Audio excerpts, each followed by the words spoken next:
So let's talk about some of the things I did during those 3 courses of the blues there. So I knew that we were going to be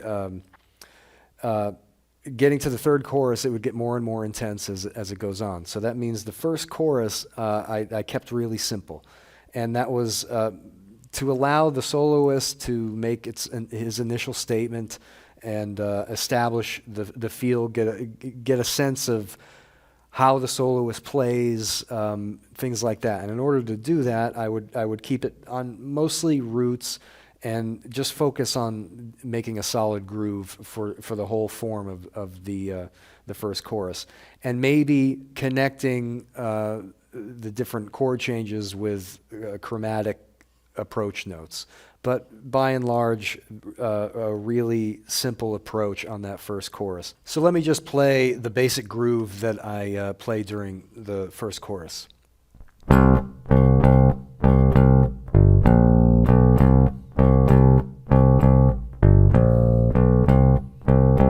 That's really the basis of what that whole chorus is about for me.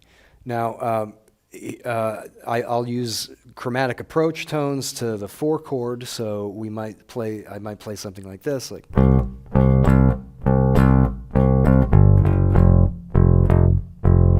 But really basic. The idea is that I'm holding back. I'm playing mostly roots. I'm just establishing the groove because the focus is on that soloist, especially on that first chorus. It's like the introduction. Here we are. This is like he's telling the story. I'm just a part of the supporting cast. So really, the only other part to mention here is the turnaround at the end, simple turnaround.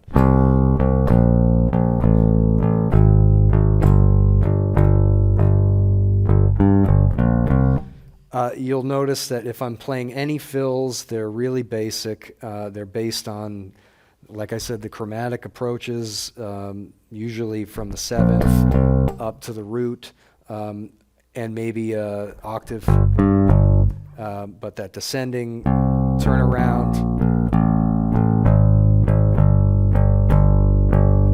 Simple stuff. So chorus 2 is essentially the same, but it's a little more rhythmically active. And the main difference is I'm going down to the 5th for that main groove. So it sounds something like this.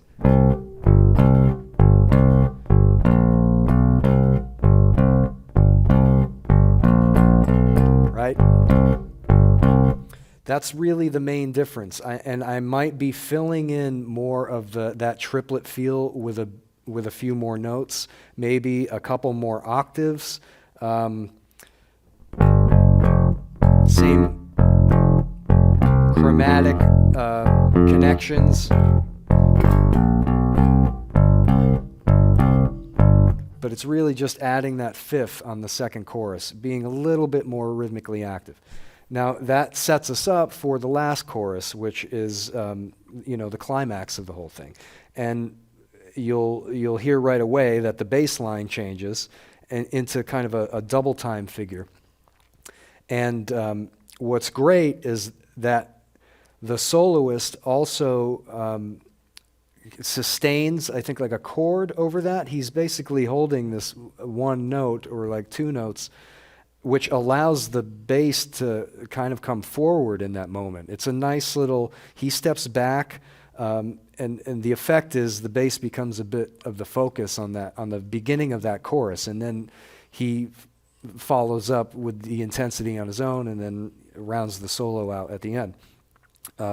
So I'm going to have this double time thing going.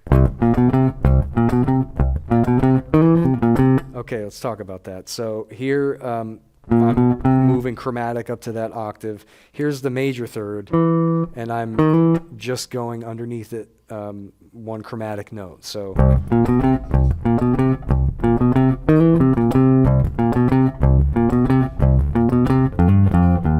something like that, where on that repeat, I'll vary the line so it feels like a full phrase. It has like 1/2 and then the 2nd half that concludes it.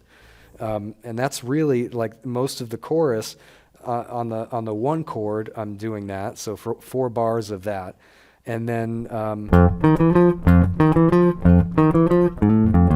varied a little bit because of the octave position that I'm in. If I did it a literal transposition, it would be.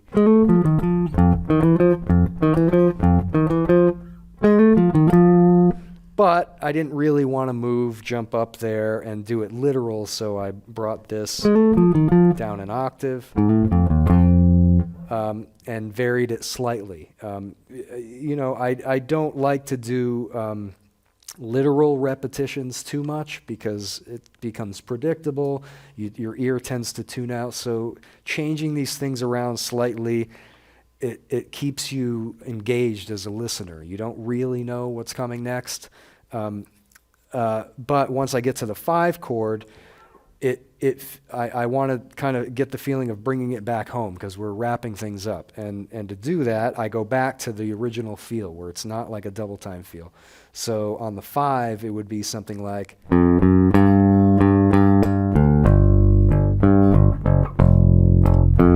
And then a different turnaround.